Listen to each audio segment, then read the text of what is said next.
Assalamualaikum warahmatullahi wabarakatuh.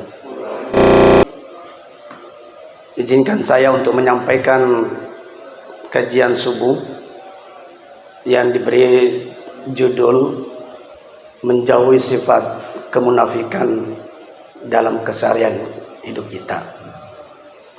Bapak-bapak, ibu-ibu hadirin hadirat rahimakumullah. Kalau mungkin kita tanya entah diri kita atau orang lain, kira-kira apakah ada orang yang mau dibohongi? Ada nggak orang yang mau dikhianati? Kira-kira kalau ada orang ditanya, mau nggak kalau seandainya dijanjikan sesuatu kemudian tidak dilaksanakan? Atau begitu juga kalau saudara menitipkan suatu amanah lalu kemudian tidak dijalankan amanah itu, dia sia-siakan amanah itu, atau dengan kata lain berkhianat dengan amanah itu. Hadirin rahimakumullah, saya yakin dan percaya bahwa setiap kita semuanya tidak ada yang ingin diperlakukan seperti yang saya sampaikan tadi.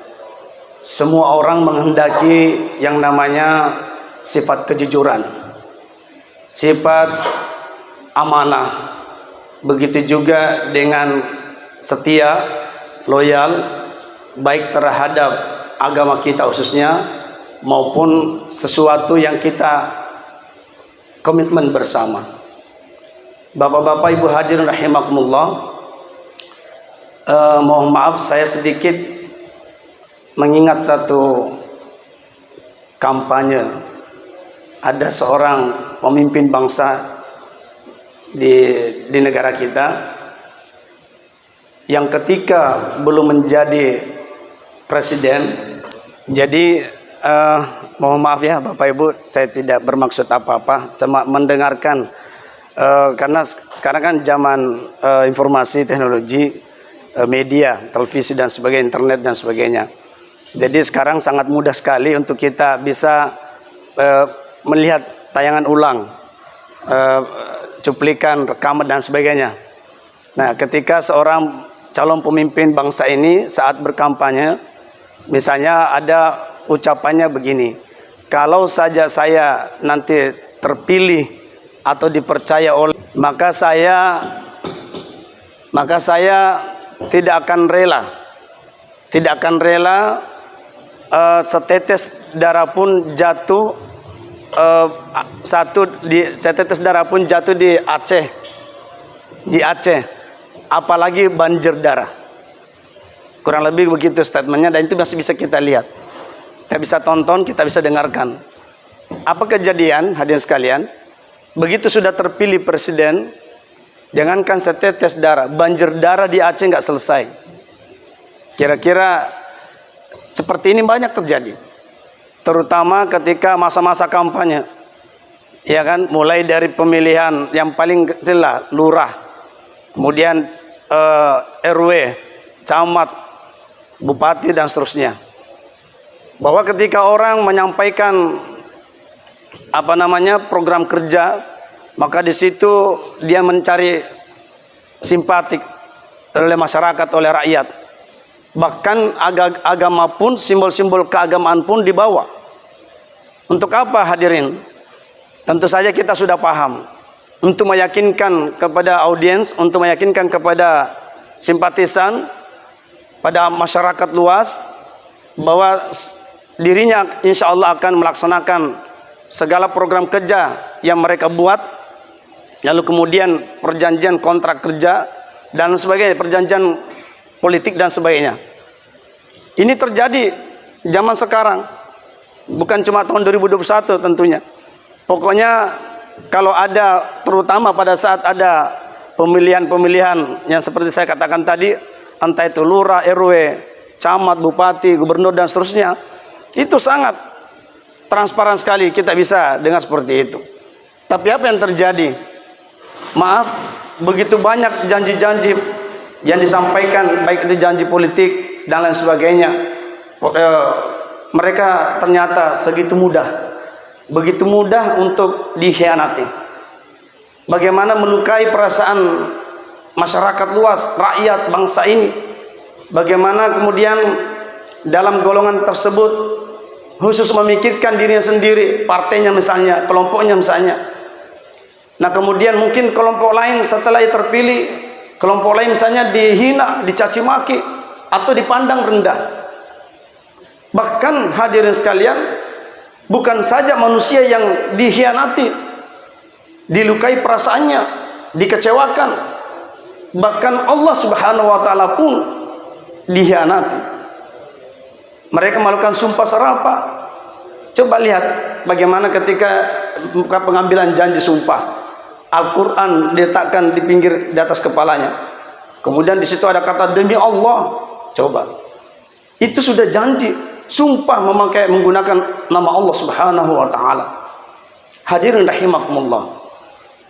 Tanpa sadar bahwa ucapannya itu, sumpahnya itu memiliki konsekuensi yang sangat, konsekuensi moral, konsekuensi logis, bahwa dia harus buktikan ucapannya itu dan mempertanggungjawabkan secara moral, secara agama di hadapan Allah Subhanahu wa taala, di hadapan manusia, bahkan di hadapan Allah Subhanahu wa taala, bukan hanya di dunia tetapi juga di akhirat kelak nanti.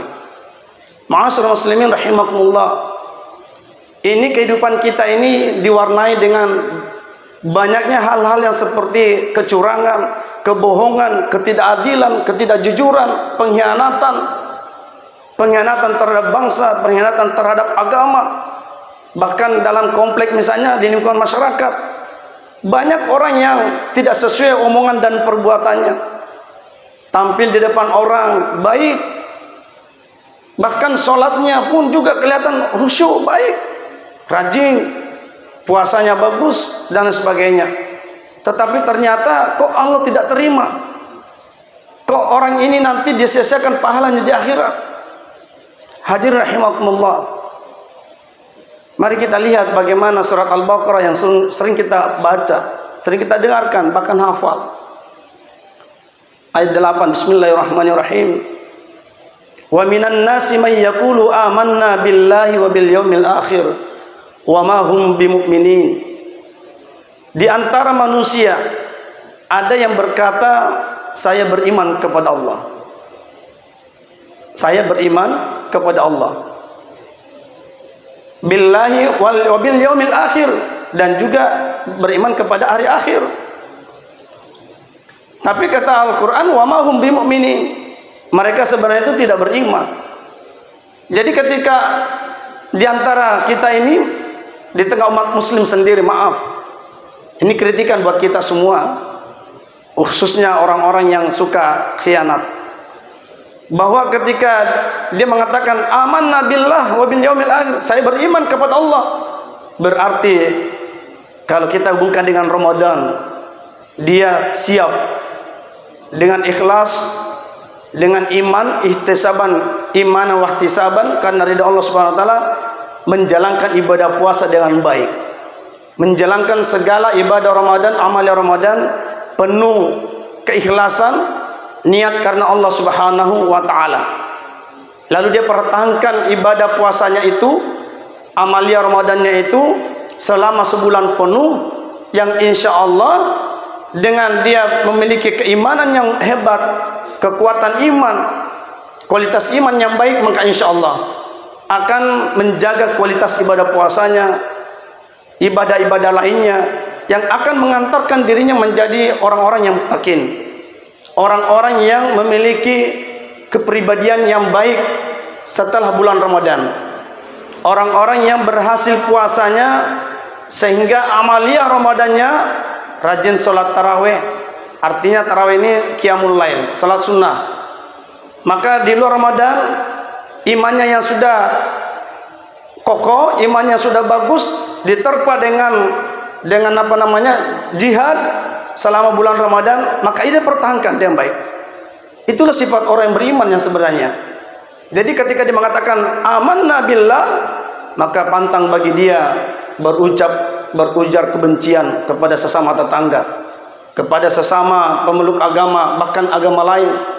Pantang bagi dia melakukan suatu perbuatan seperti kejahatan yang lebih besar, seperti bom bunuh diri misalnya. Pantang bagi dia melukai perasaan ucapan saja, dia sangat hati-hati. Apalagi melakukan perbuatan tindak tanduk yang bisa merugikan orang banyak, merugikan agama, merugikan nama baik sendiri, lingkungan dan sebagainya. Kenapa? Karena juga beriman wabil yaumil akhir. Dia percaya, yakin bahwa ada hari pembalasan, ada yaumil hisab. Semua perbuatannya, ucapannya, tindak tanduknya, perjanjiannya dan sebagainya itu akan dimintai pertanggungjawaban nanti di akhirat. Karena apa? Beriman wabil yaumil akhir. Hadir rahimakumullah. Tapi ternyata terlihatlah sifat kemunafikan. Karena Al-Quran mengatakan wa ma hum bimu'minin, mereka tidak beriman. Dalam kehidupan kita, hadir sekalian, betapa banyak kita lihat, mungkin orang kita tahu betul bahwa dia seorang yang ahli sholat, ahli ibadah misal, tetapi ternyata di mata Allah Subhanahu wa taala itu Allah tidak memandang sebagai hamba yang beriman. Kenapa? Kelakuannya dia tidak takut kepada Allah Subhanahu wa taala. Apa yang diucapkan depan orang, apa yang dilakukan depan orang itu terlihat bagus, betul-betul seolah-olah dalam jalan yang benar, jalan yang diridhai oleh Allah Subhanahu wa taala. Tetapi di belakang itu sebetulnya dia melakukan banyak kejahatan. Naudzubillah min dzalik. Hadirin rahimakumullah. Kita lihat di ayat bawah-bawahnya itu masih halaman yang sama. Wa idza laqul ladzina amanu qalu nu'minu kama Bismillahirrahmanirrahim. Wa idza laqul ladzina amanu qalu amanna wa idza khalau ila syayatinihim qalu inna nahnu mustahzi'un. Allah balas, Allah yastahzi'u bihim wa yamudduhum fi tughyanihim ya'mahun. Ini sifat orang munafik ini. Apabila mereka berjumpa dengan sesama muslim, sesama orang Islam, sesama kelompok kita, ini sifat orang-orang kafir terdahulu. Tapi masih terjadi di zaman sekarang, masih banyak. Jadi orang-orang kafir di masa Rasulullah SAW, ayat ini menceritakan, apabila mereka berjumpa atau berada di tengah-tengah sesama kaum muslimin, sahabat, mereka mengatakan, kami beriman kepada Allah, kami juga melaksanakan seperti yang kalian laksanakan. Tapi ternyata wa idza khalau ila syayatinihim, apabila mereka kembali kepada syayatinihim, Masya Allah, begitu jeleknya, buruknya Allah menggunakan kata syayatinihim. Begitu mereka kembali kepada pemimpin-pemimpin mereka, pemimpin-pemimpin mereka yang munafik, yang kafir, itu sampai Allah menggunakan kata syayatinihim. Kemudian mengatakan kami hanya mengolok-olok saja, ngejek saja itu depan orang-orang mukmin itu. Nahnu mustahzi'un. Masya Allah. Ada sebagian imam kalau baca ayat ini itu suka menangis karena meresapi ketika lanjutan ayat mengatakan Allah yastahzi'u bihim. Allah membalas olok-olok mereka. Bahkan wa yamudduhum fi tughyanihim ya'mahun, bahkan Allah membiarkan mereka terombang-ambing dalam kesesatan mereka. Hadirin rahimakumullah, ini di dunia kita lihat kehidupan berlangsung terus. Ini di zaman Rasulullah SAW. Apakah sekarang tidak ada seperti itu? Juga banyak. Tentu kita maknakan secara luas. Jadi begitu di depan sesama di masjid ketemu, misalnya di tengah masyarakat ketemu, tetapi terkadang di belakang kita dia punya kelompok sendiri, dia menjelek-jelekan kelompok Islam, dia menjelek-jelekan agama Islam sendiri, dia hianati agama sendiri, Al-Quran dipelintir dan sebagainya. Banyak seperti ini. Memahami Al-Quran hanya segelintir saja, berdasarkan hawa nafsunya saja, berdasarkan keinginannya saja. Nah, ini sebetulnya orang-orang munafik, hadirin sekalian. Jadi tampak membela agama, padahal sebetulnya menjatuhkan agama, merusak agama Allah Subhanahu wa taala. Hadirin rahimakumullah. Kita sudah sering dengar, bahkan hafal hadis. bahwa ayatul munafiki thalasun, tanda-tanda munafik itu, orang munafik itu ada 3, walaupun dia ada selain ada mengatakan arba'ah, 4. Bahwa apa yang pertama, idza haddatsa kadzaban, kalau dia berbicara, berucap, maka sesungguhnya ia bohong, tidak sesuai dengan ucapan, perkataan dengan perbuatan, berbohong. Wa idza ada akhlafa, kalau dia berjanji, mengumbar janji yang saya katakan tadi di awal, janji politik, janji program kerja segala macam. Pokoknya kalau saya terpilih menjadi lurah, maaf ini Bapak Ibu ya, mohon maaf ini kita bicara yang sebenarnya saja, tapi bukan bermaksud juga menyinggung, tidak. Tapi kita melihat, karena kita bicara konteksnya adalah munafik. Kalau saya terpilih menjadi lurah, menjadi RW apa dan seluruh camat, maka jalan ini akan saya perbaiki, saya benahin dalam waktu setengah tahun misal. Kalau saya terpilih nanti, pokoknya banyak sekali begitu janji sampaikan. Apa yang terjadi dengan sekalian? Begitu sudah terpilih, maka masyarakat komplek misalnya mengajukan proposal, lama proposalnya itu nggak tengok, itu nggak dilihat. Ya kadang-kadang maaf, faktor kesibukan dan sebagainya. Itu sudah mulai terlihat. Hadirin rahimakumullah, ini fakta sekali. Dan kita tidak usah sampaikan di mana itu. Tentu kita ada paham itu. Nah ini kan saya kata-kata wa idza ada akhlafa. Kalau dia berjanji, maka dia ingkar janji. Betapa sakitnya perasaan yang dilukai. Ketika misalnya harapan masyarakat menarik simpatik, ingin meraih suara dan sebagainya, maka datanglah ke masjid-masjid, minta waktu 10 menit, 5 menit untuk menyampaikan program kerja. Ya kan, kalau perlu bawa spanduk apa segala macam lah. Ini keramiknya lagi kurangnya, ayo besok langsung turun, langsung ada bantuan. Nggak usah nunggu 1 bulan proposal, bisa langsung bantuan, udah 1 minggu udah selesai itu. Banyak sekali terjadian. Tapi apa yang terjadi hari sekalian, ketika sudah betul-betul terpilih misalnya, maka disitulah dia banyak berkhianat. Mohon maaf, saya ambil contoh ini karena ini paling banyak di masyarakat. Tentu kita harus memahami Al-Quran, hadis itu dalam konteks luas dan kontekstual. Nah, zaman sekarang ini begitu mudah orang mengumbar. Tapi ingat, zaman yang juga globalisasi seperti ini, yang dalam hitungan detik segala ucapan, perbuatan, satu kejadian bisa direkam, langsung viral zaman sekarang. Jadi hati-hati kalau sudah seandainya ngomong pemimpin itu mengumbar janji-janji kemudian tidak dilaksanakan, maka ini menjadi tanggung jawabnya luar biasa di hadapan Allah Subhanahu wa taala. Apalagi kalau mengatakan wallah, demi Allah. Bapak Ibu hadirin rahimakumullah. Wa idza tumina khana. Kalau dia diserahkan amanah, maka dia berkhianat. Jadi omongannya sudah dusta, kemudian dia berjanji diingkari, lalu kemudian yang ketiga amanah. Jadi perjanjian kontrak politik dan sebagainya, perjanjian kontrak agama yang mengatasnamakan Allah Subhanahu wa taala, bismillahirrahmanirrahim, dia lakukan ini mendukung agama dan sebagainya, pokoknya memajukan agama Islam. Tapi ternyata hadirin sekalian, bantuan proposal Ramadan saja kadang-kadang nggak ditengok. Ini mohon maaf ini. Jadi sudah dilanggar seperti itu. Hadirin rahimakumullah, dalam kehidupan sehari-hari kita itu sangat bahaya sifat munafik ini. Bisa merusak sendi-sendi kehidupan keluarga kita, masyarakat kita, lingkungan kita. Gak usah jauh-jauh lah hadirin sekalian. Banyak psikolog mengatakan bahwa kegagalan dalam membina, mendidik anak-anak di rumah itu juga karena diawali sikap maaf, mungkin orang tua, mungkin ayahnya, mungkin ibunya yang suka mudah menjanjikan anaknya tetapi dia ingkari. Ya kan? Dia bisa dengan mudah berbohong tetapi anaknya menyaksikan, mendengarkan. Dia tahu anaknya kalau ayahnya bohong, ibunya bohong misal. Maka sebetulnya secara tidak langsung, secara tidak sadar itu kita tidak mendidik dengan baik. Ketika ada misalnya telepon bunyi, ini contoh yang paling klasik yang sudah sering sampaikan. Kata ibunya, nak bilang ibu lagi nggak ada. Anaknya kan menilai, wah ibu saya ada kok, bilang nggak ada. 1 kali, 2 kali, ketiga kalinya masih sering seperti itu. Tertanam pada diri anak.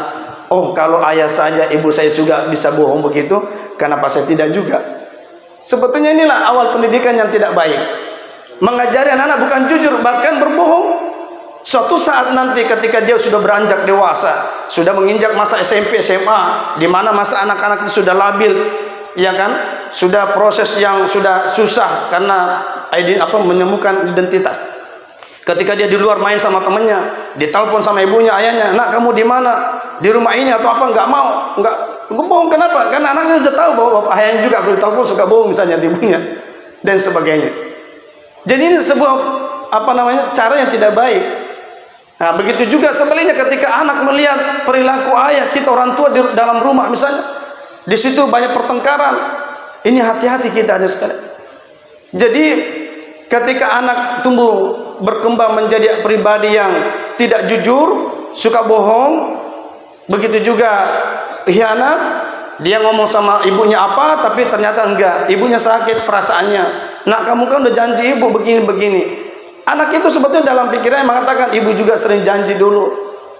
Hadirin rahimakumullah, ini akan ada timbal baliknya sebenarnya. Jadi hal yang kecil tapi bisa menjadi besar. Nah, begitu juga hadirin dalam hal yang urusan kekeluargaan kita, masyarakat kita, ini bisa banyak terjadi seperti ini. Oleh sebab itu Al-Quran mengatakan, "Ya ayyuhalladzina amanu lima taquluna ma la taf'alun, kabura maqtan 'indallahi an taqulu ma la taf'alun." Bahwa wahai orang beriman, mengapa kau mengatakan sesuatu yang tidak kau tidak kerjakan? Ya kan, ancaman Allah, kabura maqtan, bahwa dosa besar, bahwa satu hal yang malapetaka terjadi apabila kita melanggar amanah itu, apabila kita mengkhianati janji itu, amanah itu dan sebagainya. Ma'asyiral muslimin rahimakumullah. Jadi ketika sifat kemunafikan ini sudah merajalela di masyarakat, dalam konteks kehidupan beragama, dalam konteks kehidupan bersosialisasi bermasyarakat, maka banyak muncul sifat-sifat yang lainnya. Di situ ada ingkar janji, ada dusta, ya kan? Kemudian di situ ada perbuatan kezaliman, di situ ada orang melakukan kejahatan-kejahatan. Dan ini semuanya akibat karena adanya sifat kemunafikan di dalam masyarakat. Ma'asyiral muslimin rahimakumullah, terkadang memang dalam kehidupan kita ini banyak orang tidak sadar bahwa sesungguhnya ucapannya itu tidak sesuai dengan perbuatannya. Dia sadar bahwa sesungguhnya dia di belakang orang-orang yang biasa bersamanya, dia sadar bahwa sebetulnya perbuatan itu tidak baik. Hanya Allah Subhanahu wa taala yang tahu. Banyak pelanggaran-pelanggaran yang lakukan sebetulnya, tetapi dia tidak sadar itu. Sehingga dia ingin selalu tampil menjadi baik. Bahasa lainnya itu kamuflasenya. Dia seolah-olah memperhatikan lingkungan masyarakat. Dia seolah-olah ingin memajukan agama Allah Subhanahu wa taala, tetapi sebetulnya tidak. Hadirin rahimakumullah. Inilah satu malapetaka yang terjadi dalam masyarakat dimanapun, apabila ternyata sifat munafik ini, khianat ini, mengumbar janji ini, itu bisa dengan mudah terjadi di masyarakat tanpa disadari oleh si pelakunya. Hadirin sekalian, begitu juga ketika sudah orang memiliki sifat munafik ini, maka terjadilah kerusakan di masyarakat kita. Terjadi perbuatan yang keji dan mungkar. Kenapa? Pengaruh karena sifat kemunafikan itu. Karena bagaimanapun juga, ini sifat munafik ini betul-betul sifat yang sangat luar biasa dibenci oleh Allah Subhanahu wa taala. Sampai-sampai di akhirat nanti, ini tempatnya orang munafik itu pada neraka yang paling bawah sekali. Innal munafiqina fid darkil asfali minan nar walan tajid lahum nasira. Bahwa sesungguhnya orang-orang munafik itu berada pada neraka yang paling bawah sekali, dan mereka tidak akan mendapatkan penolong satupun. Nah, Allah Subhanahu wa taala sudah memberikan ancaman kepada orang munafik. Kenapa? Karena seperti yang saya katakan tadi, bila mana sifat munafik ini merajalela, dimanapun kita berada, kita temukan orang-orang seperti ini, orang-orang yang berkhianat, orang-orang yang dusta omongannya, maka tentu merusak semua sendi-sendi kehidupan kita ini. ala kulli hal hadirin sekalian. Nah, inilah yang kira-kira harus kita menjadi kesadaran dengan adanya ibadah puasa Ramadan ini. Satu sifat yang sangat mendidik ibadah puasa ini yaitu melatih diri kita jujur dari depan Allah Subhanahu wa taala. Amanah dari depan Allah Subhanahu wa taala. Kita berpuasa sekalipun kita berada di rumah sendiri, di kamar sendiri, banyak makan minuman yang enak, yang menyegarkan di siang hari, betapa rasa hausnya kita, laparnya kita, tapi kita tidak berani menyentuh itu, apalagi memakannya misalnya. Bahkan lebih daripada itu, orang yang memiliki keimanan yang baik kepada Allah Subhanahu wa taala, yakin bahwa Allah Subhanahu wa taala tahu, mengetahui sekecil apapun perbuatannya, maka bukan saja dia menjaga dari supaya puasanya tidak batal, tetapi menjaga nilai-nilai puasanya, menjaga nilai-nilai amal Ramadannya, supaya tidak berkurang nilai pahala puasanya, tidak berkurang nilai pahala tadarusnya. Dia jaga semua itu. Kenapa? Karena memiliki keimanan yang baik kepada Allah Subhanahu wa taala. Ketika di tengah kelompok masyarakat di lingkungan misal terjadi ada orang menceritakan aib orang lain, sedang menggibah misalnya, orang yang beriman kepada Allah yang baik, maka dia menghindari itu. Dia menghindari itu. Handphone sekarang Bapak Ibu hadirin sekalian itu bisa menjadi malapetaka, maaf, menjadi racun. Ingat, malam ini nanti malam ke-20. Ya kan? Nanti malam. Hari ini hari 19. Betul ya Pak ya? Nah, besok malam 20. Berarti besok malam lagi malam 21. Orang yang datang iktikaf hati-hati. Datang iktikaf itu betul-betul fokus untuk bermunajat, berzikir kepada Allah Subhanahu wa taala. Nah, ketika datang ke masjid misalnya membawa handphone, tapi yang dilihat hanya justru Instagram, dia lihat konten-konten YouTube, dia lihat misalnya story orang padahal sedang iktikaf misalnya, ini bisa mengganggu hadirin sekalian. Oleh karena itu kita harus perbaiki kualitas ibadah Ramadan kita. Nah, di sini juga kita harus hindari hal-hal yang bisa merusak nilai ibadah puasa kita. Karena salah satu nilai ibadah puasa mendidik kita itu melatih jujur, amanah. Yaitu tadi lawan daripada sifat-sifat orang-orang munafik. Kalau kita sudah bisa amanah kepada Allah Subhanahu wa taala, kita bisa insyaallah jujur di depan Allah Subhanahu wa taala, maka buah daripada puasa Ramadan, amal Ramadan kita selama 1 bulan penuh, yaitu syahrul jihad, kita berjihad melawan hawa nafsu, melawan kemunafikan, melawan kebohongan dan sebagainya, maka di luar Ramadan tampil sebagai orang-orang yang muttaqin, orang yang takut kepada Allah Subhanahu wa taala, takut berucap yang kebencian, takut berucap kebohongan, mengumbar janji dan sebagainya, berkhianat. Inilah nilai-nilai ibadah puasa dan Ramadan. Masya Allah, kenapa kita tidak lakukan sesuatu perbuatan yang bisa merusak ibadah puasa kita, mengurangi nilai ibadah puasa kita? Karena kita yakin, percaya bahwa Allah tahu, Allah melihat kita. Ini sisi luar biasanya ibadah puasa, menciptakan sifat muraqabah dalam penguasaan Allah Subhanahu wa taala. Nah, ketika seorang muttaqin, seorang yang bertakwa, yang mukmin, yang sejati, selalu merasa diawasi oleh Allah Subhanahu wa taala, sehingga hidupnya insyaallah jauh dari sifat munafik. Ya kan? Nah, jadi oleh karena itu disinilah pentingnya kita menjaga nilai-nilai amal Ramadan. Karena kita berada di bulan Ramadan, maka kita juga harus berusaha mengambil hikmah daripada salat tarawih kita, tadarus kita, kebersamaan kita, semua mengandung nilai-nilai yang luar biasa baiknya, baik kehidupan beragama kita, berlingkungan masyarakat kita, maupun agama kita, bahkan berbangsa dan bernegara. Nah, inilah juga, mohon maaf kalau saya bahasakan, bahwa pemimpin-pemimpin bangsa ini yang sudah dititipkan amanah sekian banyak, tidak hanya program kerja yang akan dilaksanakan untuk kemaslahatan kehidupan masyarakat luas, tetapi juga janji kepada Allah Subhanahu wa taala.